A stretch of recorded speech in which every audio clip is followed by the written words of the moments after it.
వచ్చింది Reddy falls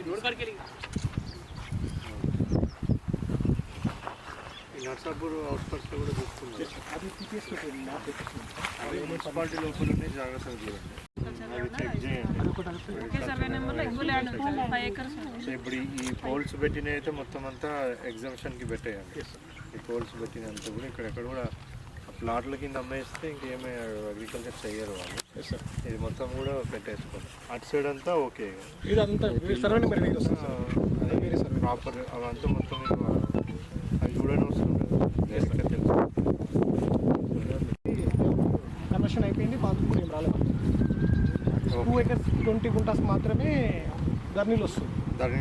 2 acres వాళ్ళ green park కూడా వచ్చి రైతు కూడా మధ్యలో 2 acres కూడా ఏ పాటలో పడుతుంది అని అది డైవర్ట్ చేయలేదు. మొత్తం నెంబర్ అంతా అయిపోయింది సార్. టోటల్ నెంబర్ అంతా ప్లాటింగ్ చేసి అమ్మేసి మరి వాళ్ళ ల్యాండ్ కన్వర్జన్ ఎందుకు చేస్తున్నారు? వాళ్ళు అమ్మేసినట్టు డబల్ తీసేసినప్పుడు ఆయన ఇప్పుడు అమ్మేసిన పేరు మీదనే పట్టా ఉందా? ఆయన పేరు వీళ్ళు కొనుక్కునేటోళ్ళు కూడా వాళ్ళు ఆల్రెడీ ఐడి జనరేట్ అయింది, ఎస్సీఎస్ఆర్ కూడా ఐడి జనరేట్ అయింది. సో దాంట్లో ఎవరు పెట్టుకున్నారో వాళ్ళు ఆల్రెడీ డిలీట్ అయిపోతుంది. రెండు రావు.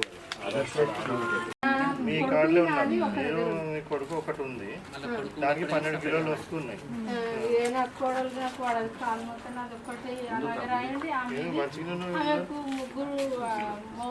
సరే ఇప్పుడు మీరు అప్లై చేసుకున్నారు, ఎంతమందికి చేసారు అప్లై? మీకు ఎంతమంది? అట్లా కాదు, ఇప్పుడు మీరు లక్ష్మి, మీరు అప్లికెంట్ మీరు. ఇప్పుడు మీరు ఆ సర్వేలా ఎవరెవరి పేర్లు రాసిరు? పాప పేరు ముగ్గురు పిల్లలు దీపిక దివ్య. అదే ఇప్పుడు ఆ సర్వేలా వాళ్ళ అది అడ్రస్ ప్రూఫ్కి ఇప్పుడు పనికిరాదు. ఏం అవసరం లేదు ఇక్కడ.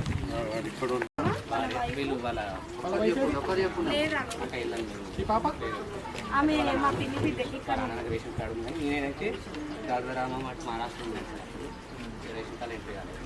ఇప్పుడు కూడా అడ్రస్ ఆధార్ మీద గాజరామ అక్కడ లేదండి కార్డు? లేదంట, అక్కడ లేదా? మనకు ఆధార్ బేస్ చేసుకుని సర్చ్ చేయరాదు కానీ. ఎవరు ఎంక్వైరీ ఆఫీసర్?